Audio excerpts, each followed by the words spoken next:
anecdotique. J'ai vu ce que j'avais à voir. Et je pense même que mon analyse, elle sera basée sur ce que j'ai vu à 11 contre 11. 10 contre 11, derrière, qu'est-ce que tu veux? Ouais, Frenkie, il offre le but du 2-0. Je vais en parler. Bonjour les amis, j'espère que vous portez toutes et tous très bien. Naturellement frustré. En fait, je suis pas en colère. Je suis pas dépité, dégoûté parce que, encore une fois, je l'avais déjà dit, perdre à Stamford Bridge, ce n'est pas la fin du monde sur un point de vue comptable. Tu gagnes tes 3 derniers matchs, pour moi, tu feras le top 8, il n'y a pas de problème. C'est encore une fois la manière. C'est la manière. La manière, ça me dérange. Là, j'ai eu l'impression, en fait, de voir 11 mecs face à 11 enfants, en fait. Je regarde l'équipe de Chelsea, je me dis, ok, c'est une équipe qui a l'air taillée, en fait, pour aller très loin en Ligue des Champions. Je regarde le Paris Saint-Germain que le Barça a joué. Je me dis, ok, ça, c'est une équipe taillée pour aller en finale de Ligue des Champions. Je regarde le Bayern, Arsenal, d'ailleurs, ils vont jouer demain. Je me dis, ouais, ça reste des équipes, en fait, au-delà du talent. Ce sont des équipes ultra compétitives. Et moi, c'est ça qui me dérange, en fait. Lorsque tu perds un grand match, tu peux perdre un grand match. Il y a des façons de perdre des grands matchs. Tu vois, vous voyez, contre l'Inter, tu perds contre l'Inter, t'es dégoûté. Mais c'est pas la fin du monde, ça reste l'Inter.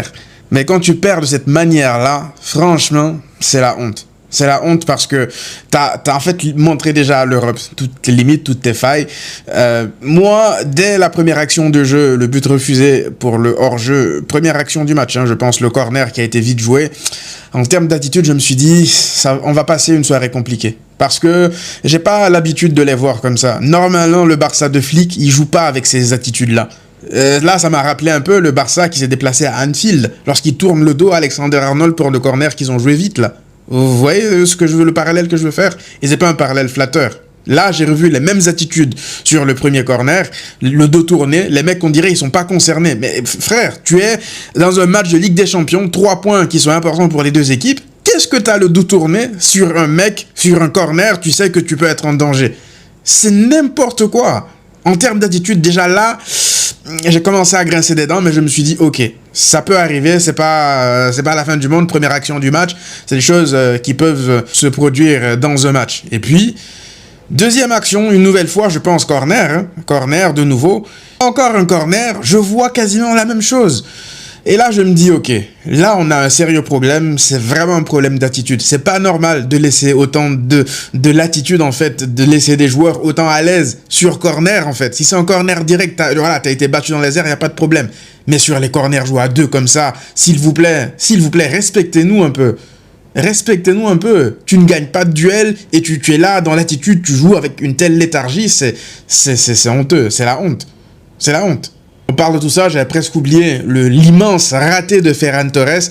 Ferran Torres, je pense que c'est bon, j'en ai eu ma dose, là, ça y est, c'est bon en fait. Ça y est, à chaque gros match, il va nous refaire le coup, j'ai l'impression maintenant, de rater un immanquable comme ça, c'est pas digne d'un professionnel, d'un joueur de foot professionnel.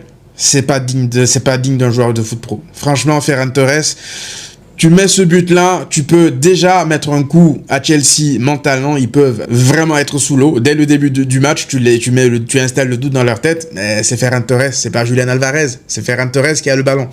Et ouais, c'est comme ça. Et donc derrière, forcément, handicap de jouer avec Ferran Torres, mais au-delà de son action ratée, en fait, c'est plus sa production dans le jeu, en fait.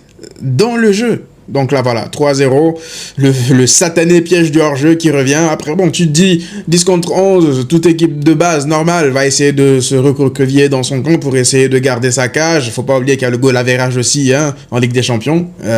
Flick qui décide quoi? Il décide de repartir avec la ligne suicidaire. En fait, il y a tout qui m'énerve. Il y a tout qui m'énerve. Il y a tout qui m'énerve. Là, je vous commence le match en même temps, mais j'ai envie d'éteindre la télé, la vérité.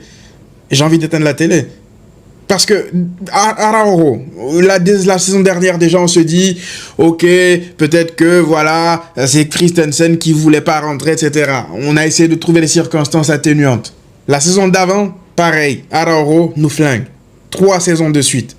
3 saisons de suite. Qu'est-ce que vous voulez? Qu'est-ce que vous voulez de plus? On va attendre la 4e, la 5e, la 6e saison de plus. Araujo n'est même plus censé remettre un maillot du Barça avec le brassard de capitaine. Déjà. Et quand je repense à son frère qui avait osé, vraiment osé, venir parler des supporters du Barça, parce que son frère avait fait, je ne sais pas si c'est un bon match ou un match moyen, Je me dis, mais en fait, cette famille, c'est une famille on retombe dans nos travers. C'est une humiliation déjà 3-0, et peut-être même que ça sera plus avant la fin de ce débrief. C'est possible que ça soit plus. Mais ouais, qu'est-ce que vous voulez que je vous dise? Qu'est-ce que je voulais que je vous dise? Le Barça n'est pas du tout taillé aujourd'hui pour viser une Ligue des Champions, hein. Faut oublier.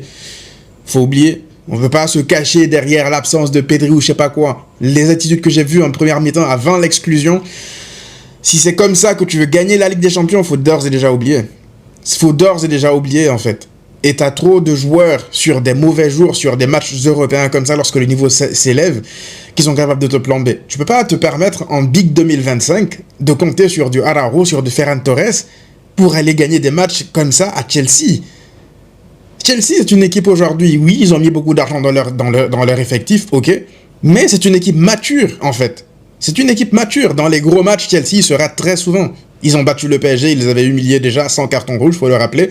Mais Chelsea est une équipe mature dans les gros chocs. Ça, là, pour moi, c'était une sorte de reality check. C'était une sorte de test. Là, tu t'es testé à ce qui se fait de mieux en Europe. Parce que pour moi, Chelsea, dans les gros matchs, c'est très difficile de les battre. Même le Bayern qui les avait battus la première mi-temps ne reflétait pas forcément la physionomie du match. Et là, lorsque tu arrives comme ça, avec des attitudes comme ça, face à une équipe comme Chelsea, ben c'est suicidaire. Tu t'attends à quoi? Tu t'attends à quoi? Bref, c'est amplement mérité. J'ai pas envie de faire un débrief extrêmement long, les amis. Là, c'est plus de la frustration parce que j'ai même pas envie de vous dire que c'est à chaud parce que c'est durant le match même que je vous fais le débrief. Si ça se trouve, ça finira en 4-0, hein, 5-0. Mais ouais, les attitudes. Moi, c'est plus ça qui me dérange. Ce sont les attitudes. Les attitudes. Tu as un capitaine qui se comporte comme un abruti sur la première action, qui prend un jaune qu'il est jamais censé prendre. Et puis derrière, mais frère, réfléchis un peu. Réfléchis un peu. Ça, c'est même pas... Ça, là, on ne parle même pas de qualité footballistique. Là, on parle juste de cerveau. De cerveau. Peut-être qu'il n'en a pas de cerveau. Je sais pas. C'est possible qu'il n'en ait pas. C'est possible. Lamine Yamal a eu un match extrêmement difficile face à Cucurella. Très difficile, il s'est fait éteindre durant quasiment tout le match. Et lorsque c'était pas du 1 contre 1 face à Cucurella qui l'éteignait, c'était souvent des prises à 2, à 3. Chelsea quadrillait très bien le terrain. Et ils ont bien géré Lamine Yamal. Il y a Ferran Torres qui bicrave sa grosse occasion, sa passe décisive qui est censée être décisive en première période. Mais pour le reste, vous voulez qu'il fasse quoi, Lamine Yamal? Il était dans un jour sans, ça peut arriver. De l'autre côté, Estevao qui fait un match exceptionnel. Le but qu'il met, franchement, c'est un but exceptionnel. C'est un crack. Ça se voit que c'est un crack.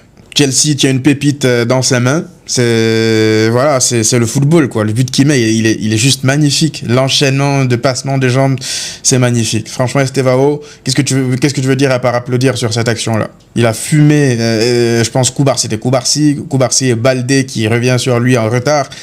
C'est le talent pur, en fait. C'est le talent pur. Donc, ouais, Chelsea, ils peuvent se frotter la main. Ils ont une pépite pour de très longues années. Et puis, ouais, pour le reste, je préfère que ce type de choses arrive, en fait, maintenant. Parce que la chose qu'il faut prendre comme chose positive, c'est qu'on ne verra plus, normalement, si Flick aussi a un cerveau, on ne verra plus Araujo dans un grand match. Normalement, à partir de maintenant, il nous a fumé 3 années de suite. Heureusement que cette fois-ci, ça nous laisse un peu le temps de nous réajuster, de ne plus en fait compter sur lui. Parce que là, ça veut dire que si Araujo, il était resté dans son coin à ne pas faire de bêtises, de grosses boulettes comme ça, peut-être qu'il aurait continué à tromper tout le monde jusque dans un gros match de nouveau, à élimination directe, pour qu'il nous plombe définitivement encore.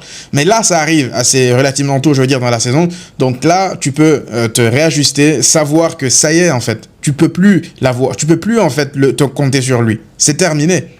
C'est terminé. Si Christensen, Eric Garcia, les autres, ils peuvent pas jouer en défense, c'est qu'on a un sérieux problème. Si c'est Araujo, notre première option avec Koubarsi, c'est qu'on a un sérieux problème. Là, Araujo, pour moi, dans ma tête, c'est terminé. Ferran Torres dans un gros match, c'est terminé. Donc, ça doit nous servir de leçon. Humiliation par humiliation. Aujourd'hui, pour moi, il faut juste tourner la page, se dire que c'est un jour où tu as été totalement dépassé, en fait. Tu as été dépassé assez rapidement déjà dans le jeu. Mais encore, à 11 contre 11, tu aurais pu te dire que tu fais tes changements à la mi-temps. Ça arrive. Il y a des équipes qui arrivent à se réajuster dans des matchs. Arrivent sur une mi-temps de ne pas être forcément à 100% et sur la deuxième mi-temps faire des changements qui font qu'ils maîtrisent un peu plus le match. Mais on n'aura même pas eu en fait l'occasion de le savoir parce qu'Araujo on avait décidé autrement. Donc c'est ça aussi ma plus grande frustration. Maintenant, il faut tourner la page, il faut juste vite passer à autre chose. Il y a la Liga qui arrive, un point du Real Madrid. Moi, je pense qu'il faut se focaliser sur la Liga de nouveau cette saison. La Ligue des Champions, il faut oublier.